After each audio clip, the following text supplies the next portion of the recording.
makikita man naman, nakikita natin na talagang meron na siyang resulta, lalo na sa mga senior citizens, sa mga nangangailangan ng tulong. Kumbaga, hindi pa nakaupo, meron nang tinutulungan. Kumbaga, kaya isa lang masabi ko, bayan naman ang mamamayani. Go for Mayor Mara Tamundong. Tayo'y magkaisa mga konti. Ano pong masasabi nyo kaya Ma'am Mara? Ako, maraming salamat kay Mayora sa tulong sa amin sa mga... May bigas pa pala. Oo, yan po, bigay niyo. Ay, grabe. Oh, Mayora talaga. Mayora na talaga ninyo. Salamat po. Yung church nila, kabila lang. Sila lang po dito.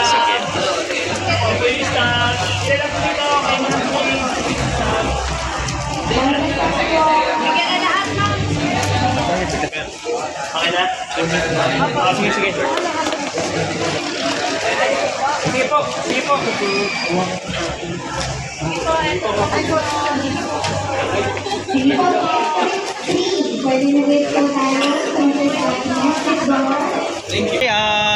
Maganda po yung mga programa ni Mara Tamundong, no?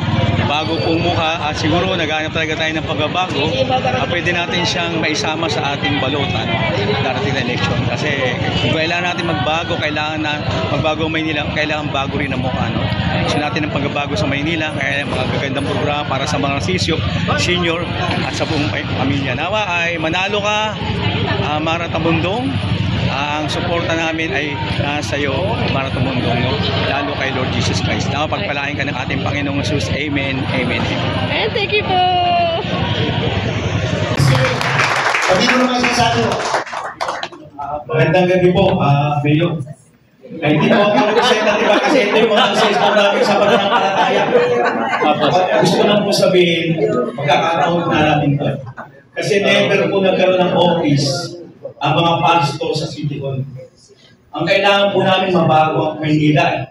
Sabi niya, mababago na ang kapaligan through Lord Jesus Christ sa isang tao. Sana kung ikaw may nanalo, ako sigurado mo boto na kita. Hindi lang sa pati yung buong kongregasyon natin, pagkatanong pamilya, malaki pamilya namin. Ang gusto lang namin, yung barangay namin, nalagaan kami. Ang mehit ko lang mehit. Ito po sana pagka nanalo ka, magkaroon po ng office sa city. Why? Because yung puso namin ng mga pastor, puso na nilod to eh. Wala kaming hinahanap ang business namin to solve to solve winning. Mabago ang lahat ng tao sa Maynila. At pag nabago ang tao, naging mo lagi. Pag si Kristo nasa buhay nila, ang sarap maglakad sa Maynila kahit gabi, madaling araw, wala. Ito po sa natin. Tama, magkaroon kami ng office sa Manila City Hall pag nanalo. Amen po ba? Amen po ba? Salamat po, salamat po. Yung programa, tapos isisend mo sa lahat ng pastor para kahit wala dito. And siguro kailangan bayan naman ng mamamayani. Dahil sa tagal ng panahon, marami ng pamilya-pamilya ang tumakbo. Pero isa lang ang masasabi ko, gusto natin ng pagbabago. Yung tao naman ang mamamayani na dapat na tayo naman yung mapagsisilbihan, hindi sila yung sila yung yung sisilbihan. So isa sa mga magandang maging leader ng ating lungsod ng Maynila, ito yung mga pagkakataon na tayo naman yung bibigyan ng pagkakataon na tayo mga Manileño na mabibigyan ng pagkakataon na magpapagsilbihan naman tayo ng isang tao merong sinsirong puso, may puso talaga sa paglilingkod. At nakita naman natin na merong resulta. Huwag po nating tignan kung ano po yung maibibigay sa atin. Tignan natin kung ano po yung magagawa para naman sa atin. Diba? Yung nakikita natin kasi puro na lang.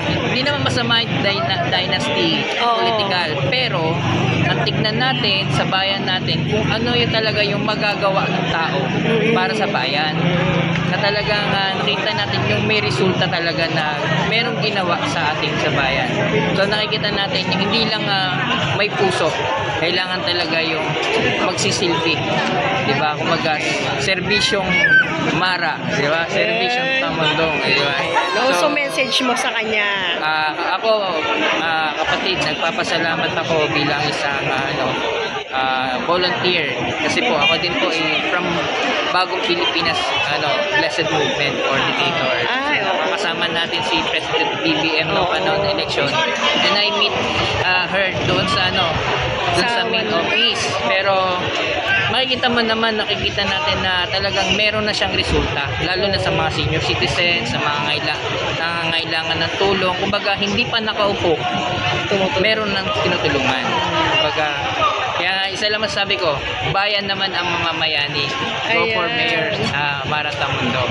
Wow, thank you! Natin ay yung may takot sa Diyos. Opo. Okay? At, So, anong naramdaman nyo kanina nung nagsasalita sa okay lang naman at siyempre bagong kakilala, bagong politiko. Ang maganda nito ay sana maghari yung salita ng Panginoon sa kanya na walang iba kundi si Jesus. Pag nalaman, alam mo ba?